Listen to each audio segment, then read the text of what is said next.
memberikan pelayanan terbaik untuk rakyat. Yang ketiga, harapan kami sebagaimana disampaikan oleh Bapak Presiden untuk mendorong agar kinerja para ASN kita ke depan akan jauh lebih baik dibanding sebelumnya. Yang kedua, pertanyaan juga sama, apakah honorer dapat? Tadi kami sampaikan honorer tidak dapat kecuali yang sudah diangkat ke P3K.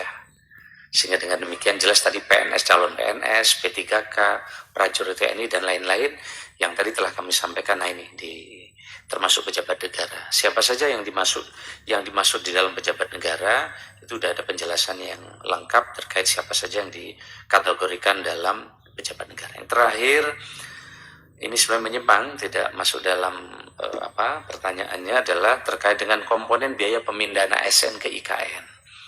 Nah ini sedang akan kami bahas bersama Bu Menteri Keuangan, nunggu ratas yang akan datang. Tetapi komponennya adalah pertama, siapa saja yang akan ditanggung untuk pemindahan itu, 1 ASN, 1 pasangan ASN, 2 anak, dan juga 1 asisten rumah tangga. Apa saja biaya pengepakan, biaya tunggu, dan biaya transportasi. Ini terkait dengan tunjangan yang pionir yang akan pindah ke IKN, tapi nanti detailnya masih akan kami bahas dengan Ibu Menteri Keuangan. Terima kasih.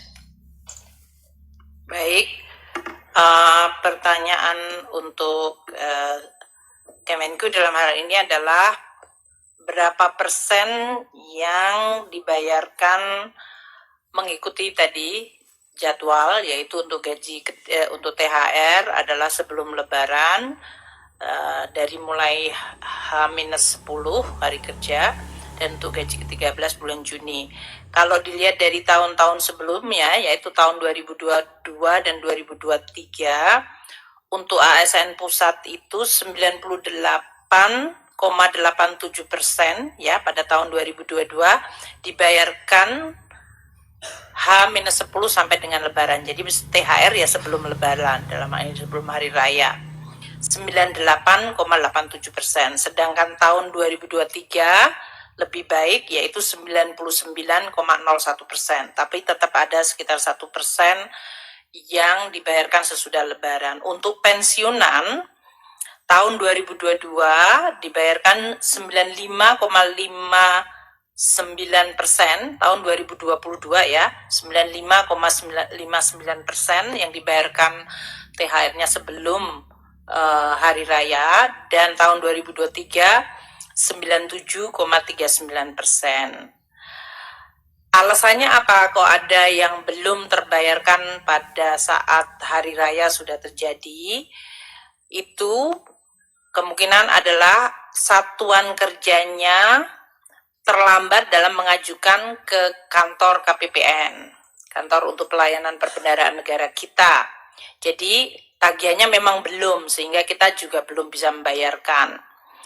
Kemudian untuk beberapa daerah yang karakteristik tertentu, yang apakah ini adalah mayoritas bukan Muslim dalam hal ini, atau pengajuan untuk THR-nya bisa dimungkinkan, dimintakan, atau dibayarkan sesuai hari keagamaan seperti pada hari Natal.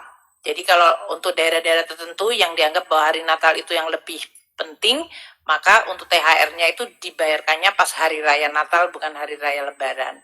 Itu tergantung karakteristik dari daerah masing-masing, kita menghormati perbedaan itu. Untuk pertanyaan mengenai dampaknya terhadap perekonomian, sebetulnya di dalam APBN 2024, di mana kita menggunakan asumsi pertumbuhan ekonomi 5,2%, itu sudah termasuk di dalamnya memperhitungkan dampak dari THR dan ASN. Artinya nanti ini akan mempengaruhi gross di kuartal 1 dan kuartal kedua. Kalau dibayarkan di Maret berarti masuk ke kuartal 1. Kalau kemudian dibayarkan untuk Juni gaji ke-13, maka dia dampaknya ke kuartal kedua. Dalam hal ini kita adalah sesuai dengan dampak pembayaran tadi, dengan angka tadi sekitar 50,8 triliun untuk gaji ke-13 dan 48,7 triliun yang akan dibayarkan atau dibelanjakan, kita harapkan nanti akan dibelanjakan di dalam negeri sehingga menciptakan pertumbuhan permintaan dan pertumbuhan ekonomi.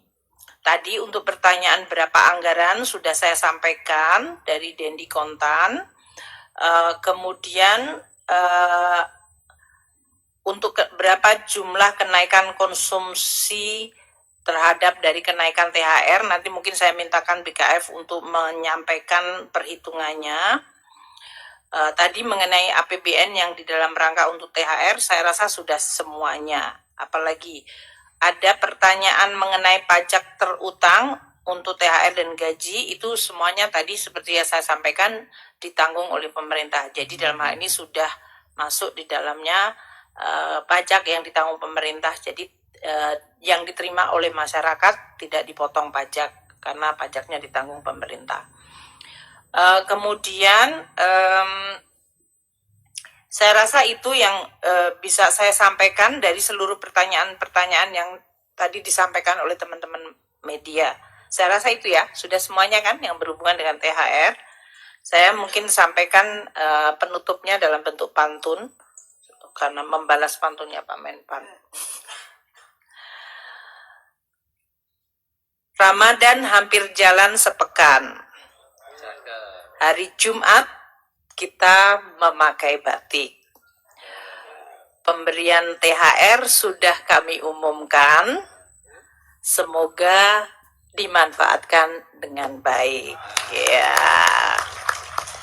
Dan terakhir, Kemenpan RB, Kemenku, dan Kemendagri. Cakep.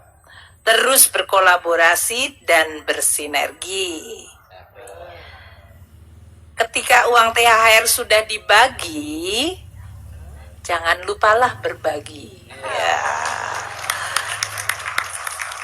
Demikian ya teman-teman wartawan semuanya. Terima kasih, matur nuwun Pak Tito sama Pak Aswar atas kehadiran dan ikut mengumumkan hal yang positif hari ini. Terima kasih. Wassalamualaikum warahmatullahi wabarakatuh. Selamat berpuasa bagi yang menjalankan. Maaf lahir batin.